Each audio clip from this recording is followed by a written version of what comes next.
पाँचवा जो चैप्टर है सम्मिश्र संख्या द्विघातीय समीकरण, उसकी विविध प्रश्नावली शुरू कर रहे हैं। पहला सवाल है ये, इसका मान ज्ञात कीजिए। तो आपने पीछे काफ़ी कुछ सीखा है, उसके अनुसार ही पहले थोड़ा सा अंदर का सॉल्व कर लें, फिर बाहर आ जाएंगे। अब आई की घात 18 है, आई स्क्वायर की पावर 9 लिख लो आप इसे। घातांक का नियम लगाया, ऊपर की घात 1 की घात 25 1 हो जाएगा, आई की घात 25 लिख दो, पूरे की घात 3। आई स्क्वायर की वैल्यू रख दी -1 की पावर 9 हो गया प्लस, आई से गुणा कर दो, आई से नीचे भाग कर दो, आई की घात 26 कर दिया। क्यों कर दिया? इवन नंबर बनाया है जिससे 2 का मल्टीपल में आ जाए। -1 की पावर ऑड नंबर है तो -1 आ गया प्लस आई अपॉन, ये आई की घात 26 इसलिए बनाया कि इसको आई स्क्वायर पावर 13 रखा जा सके। 2 का मल्टीपल होता है तो क्योंकि आई स्क्वायर की वैल्यू -1 रखनी है आपको, बस इतना ध्यान है तो आसान हो जाता है। तो अब आप वैसे चाहे जिस तरह से कर सकते हैं।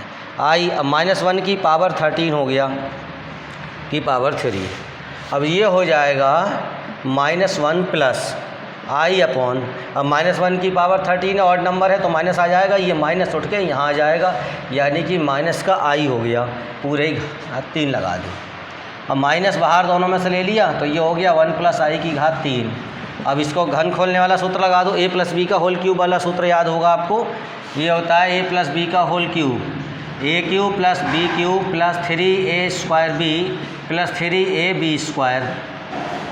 तो यहाँ हो जाएगा a cube plus b cube plus 3a square b plus 3ab square. तो ये हो गया -1 प्लस, अब इसे लिखोगे i square into i cube को प्लस 3i और प्लस आई स्क्वायर की वैल्यू यहाँ क्या रख दी -1। अब यहाँ हो जाएगा -1 प्लस आई स्क्वायर की वैल्यू -1 हो गई, i plus 3i minus 3 -1 minus i plus 3i minus 3 minus +1 minus 3 minus का 2 plus minus i plus 3i plus का 2i। अब ये माइनस अंदर ले लो, 2 माइनस 2i ये। तो इस प्रकार से इसको हम हल कर रहे हैं, तो ये कॉम्प्लेक्स नंबर की ये स्टैंडर्ड फॉर्म में आ रही है। अब देखिए दूसरा क्वेश्चन है, किन्हीं दो सम्मिश्र संख्याओं Z1 और Z2 के लिए सिद्ध कीजिए। क्या सिद्ध करें?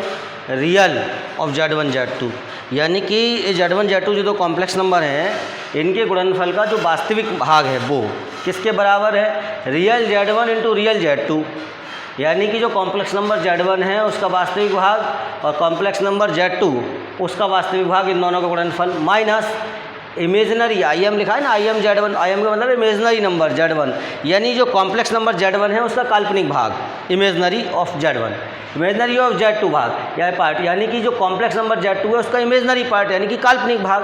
तो Z1 और Z2 के वास्तविक भागों का गुणनफल और Z1 और Z2 के काल्पनिक भागों के गुणनफल के जो डिफरेंस है वो इन दोनों के दोनों कॉम्प्लेक्स नंबर के गुणनफल के वास्तविक भाग के बराबर है। ऐसा ये सिद्ध करना है हमको। चलिए ठीक है, देखते हैं। तो ये कहा दो सम्मिश्र संख्याओं Z1 और Z2 के लिए, तो वो दो कॉम्प्लेक्स नंबर मान लेते हैं। सॉल्यूशन कर रहा हूँ शुरू। माना ये जो Z1 है, जैसे a प्लस आई भी होती है ना स्टैंडर्ड फॉर्म, तो मान लिया यहाँ पर a1 प्लस आई b1, Z2 होती है ना a, तो ये हो जाएगा a2 प्लस आई b2। ये दो चीज़ें मान ली मैंने, दो कॉम्प्लेक्स नंबर ये हैं। तो a1 क्या है? पहले कॉम्प्लेक्स नंबर का रियल पार्ट, b1 क्या है? पहले कॉम्प्लेक्स नंबर का इमेजनरी पार्ट, a2 क्या है? दूसरे कॉम्प्लेक्स नंबर का रियल पार्ट, और b2 क्या है? दूसरे कॉम्प्लेक्स नंबर का इमेजनरी पार्ट। भाई सीधी सी बात है, कॉम्प्लेक्स नंबर में दो पार्ट है, रियल पार्ट और इमेजनरी पार्ट। जो आई वाला पार्ट है वो इमेजनरी पार्ट और जो बिना आई वाला है वो रियल पार्ट। तो फिर यहाँ पर ये जो Z1 Z2 है, अब देखेंगे, अब मैं Z1 और Z2 का दोनों को मल्टीप्लाई करता हूँ, a1 प्लस आई b1 इंटू a2 प्लस आई b2, तो ये हो जाएगा a1 a2 plus i a1 b2 plus, इन दोनों को मल्टीप्लाई कर दो आई a2 b1, और इन दोनों को मल्टीप्लाई करोगे तो i square b1 b2 a1 a2 plus i a1 b2 plus i a2 b1 minus b1 b2, i square के -1 रख दिया, a1 a2 minus b1 b2 plus आई दोनों में कॉमन ले लो, a1 b2 plus a2 b1 ये है। तो अब यहाँ पर इन दोनों में आप ये Z1 और Z2 दोनों कॉम्प्लेक्स नंबर का मैंने प्रोडक्ट लिया, उन दोनों प्रोडक्ट का अब आप देख सकते हो कि जो रियल पार्ट है वो ये है और ये हो गया इमेजनरी पार्ट, ये रियल पार्ट है और ये इमेजनरी पार्ट हो गया, ये इसका इमेजनरी पार्ट है।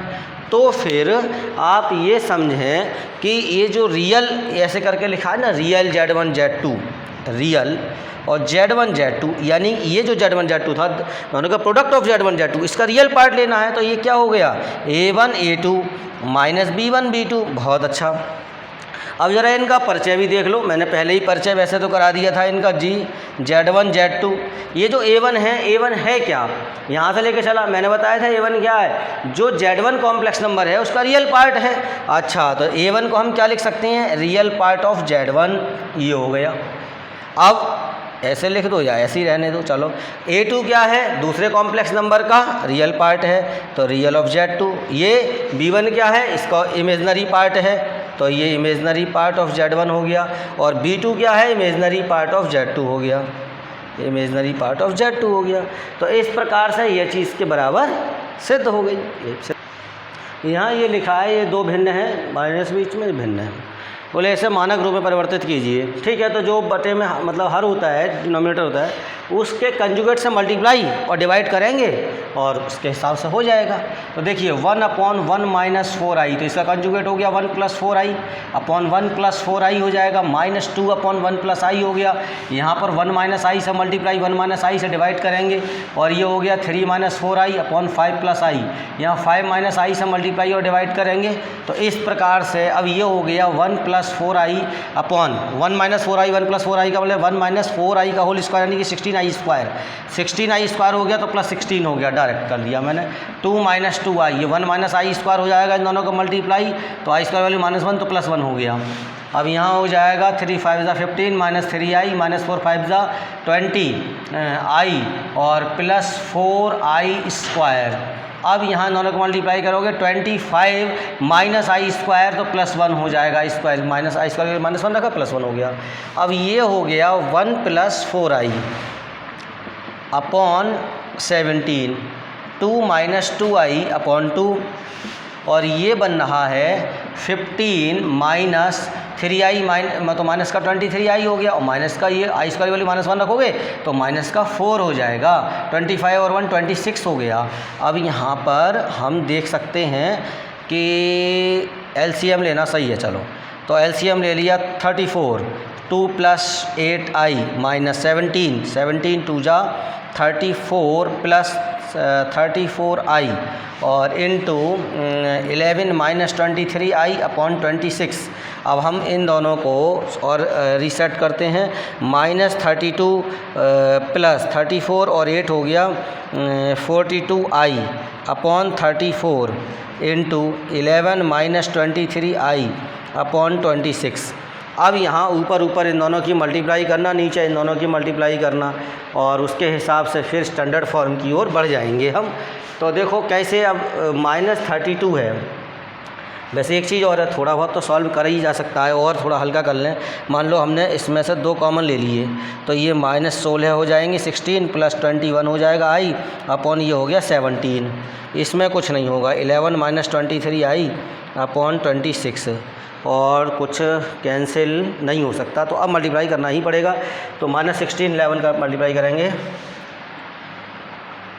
ये हो जाएगा -16 1 6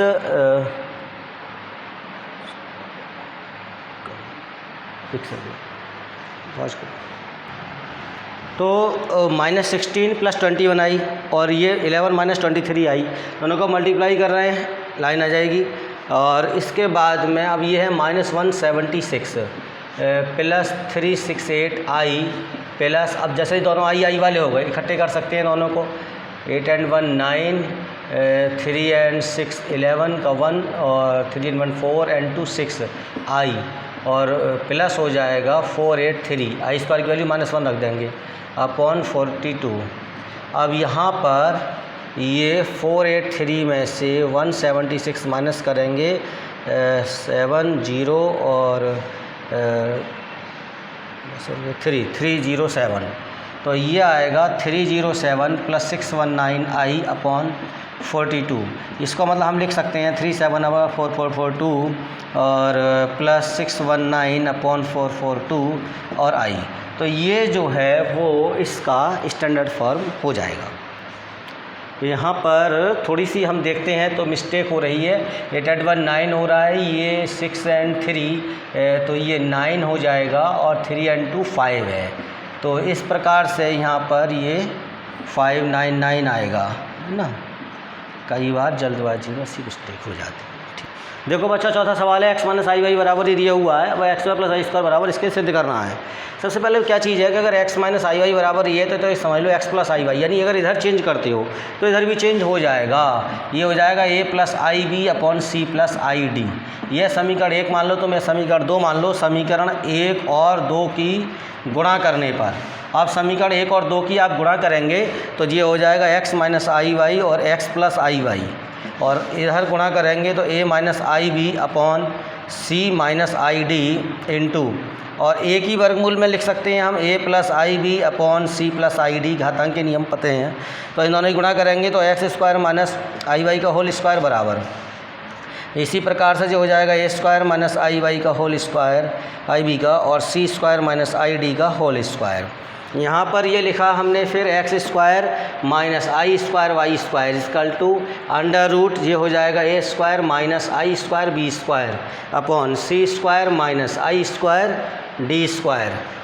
x² - i² वाली -1 हो गई तो प्लस का y² बराबर, और ये वर्गमूल है a² i² की -1, तो ये प्लस हो जाएगा b² अपॉन c² प्लस, और ये हो जाएगा d²। दोनों ओर वर्ग करने पर तो x² + y² का होल स्क्वायर बराबर, ये हो जाएगा a² + b² upon c² plus d², और यही सिद्ध करना